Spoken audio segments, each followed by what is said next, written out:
Let's bring in our panel, Missouri Congressman Mark Alford and New Jersey Congressman Jeff Van Drew.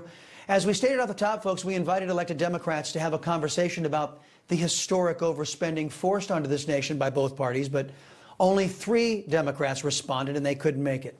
Gentlemen, thank you for being here. I appreciate it. Congressman Alford, how did you vote on the continued overspending and why did you do so? Well, Chris, I voted for the continuing resolution. I voted for them against them in the past, but I thought this was important at this time with some 40 days now left until the presidential election. We could not afford a shutdown of the government. Look, this would have been political suicide. Trump would not have won. We would not have retained or grown our majority in the U.S. House of Representatives. Probably would have regained control in the Senate, but we've got to be able to do something moving forward when Trump gets into office. And if we're shut down, the people of the United States of America, and we've done polling on this, some 61% of independents would blame the Republicans on this. We cannot afford that. So this is a short-term CR to get us past the election, and then we can get some serious things done. Congressman Van Drew, same question to you. How did you vote and why? Let me start out by how much I respect my colleague Mark Alford and the work that he does. He's a good, solid conservative. I voted no. I voted against the CR. I could see both points of view here. I do not want government to shut down. I understand why they did it. Mark's exactly right in what he said. I would have liked to have fought it out some more. I would have liked to have seen at least the SAVE Act in there that would have said you have to be an American citizen to vote in a federal election. That was our original bill. I would have liked to have pushed that further. I would have liked to have sent that over to the Senate, let them try to strip that out. You know, 70% of Americans believe that if you want to vote in a federal election, you should be an American.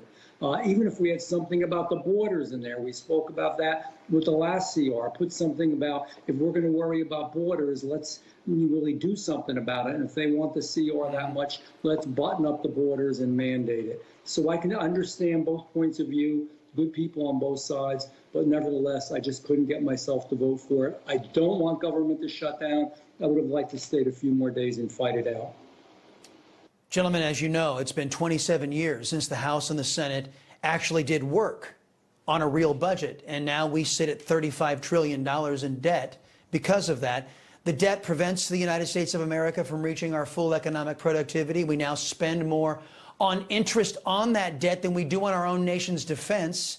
And the inflation, it causes harm to every American, all of your voters.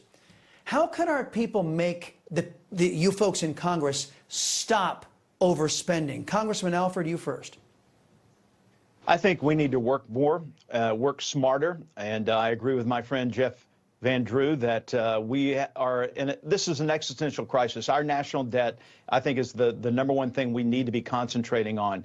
I think I told you this last week, and I'll tell you again, and to your viewers out there, look, we have not been doing it right. We have not gotten the budget right in the appropriations process since 1994. Okay, this is wrong how we've been doing this. We've got to get our budget done earlier. Tom Coley and the Appropriations Committee got all 12 of these appropriations bills out on time. We approved 5 of them, but we couldn't get the other 7 up for a vote because we couldn't get enough Republicans to vote for them. And I understand there were some spending concerns in each individual appropriations bill that did not pass. But we have to work together. We've got to increase our majority in the House, get these appropriation bills done before we leave for our in-district work period in August. I hope that happens next year. Congressman Van Drew, same question to you. How do we, the people, stop you folks in Congress from overspending? Well, first of all, I'm going to say when we say you folks, do not include Mark and me in that because we're willing to really straighten this out. And he's exactly right. We got bills out of the Appropriations Committee, got it over to the Senate. They didn't do a damn thing with it. You want to know the real truth? The real truth is we need a bigger majority in the House. The real truth is we need a majority in the Senate, and we need a president. President Trump gets there in the presidency. We're going to stop some of the things like, I'll just give you one out of many, many examples. We supply so much money to the United Nations, and now we find out that actually in Afghanistan, that money is going to the wrong group of people, and we are not only lost there and did everything wrong. And on top of it, now we're giving the Taliban money through the UN. We shouldn't be spending that money. Same thing with Ukraine. I support the good people of Ukraine. I get it. But now we have Zelenskyy in our country telling us who to vote for the presidency. Oh, okay. Hold on, Congressman. I don't want to interrupt, but you just teed up my next question. So let me just get to those since you brought me right where I wanted to go. Couple of days ago, Ukrainian President Volodymyr Zelenskyy visiting an arms factory in Pennsylvania, accompanied by your political opponents. Today, Speaker Johnson releasing a letter claiming no Republicans were invited to tour the factory with Ukraine's president.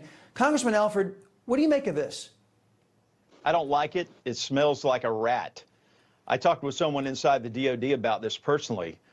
They assured me that, hey, this was just a way they normally do the business when a foreign dignitary comes over, they want to visit someplace. They insisted it was not a campaign event. But here's Zelenskyy going to Pennsylvania signing artillery shells with his name on that are eventually going to hit some targets in Russia, I guess, if Biden allows them to go into Russia with those. I don't like the optics of it. I think Zelenskyy, if he wants to come here and beg for money, stay in Washington, do it. If you want to say thank you to those building artillery and equipment in other parts of the U.S., let us take care of that. Okay, well, Congressman Van Drew, Mr. Zelenskyy took the opportunity to bash your party's ticket, saying Senator J.D. Vance was, quote, too radical. Let's leave aside that Republican tax dollars are going to Ukraine as well. But some are calling Zelenskyy's actions foreign election interference.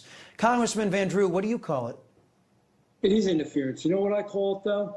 Wrong. It disgusts me what he did. Absolutely wrong. But you know what Zelenskyy and Putin have in common? They both want a weak president so they can get what they want and do what they want. Interesting that both Putin and Zelenskyy both support Harris. Think about that. Wow. Gentlemen, thank you very much for being stand-up guys to field some tough questions here. Congressman Mark Alford and Congressman Jeff Van Drew. Gentlemen, see you soon. Still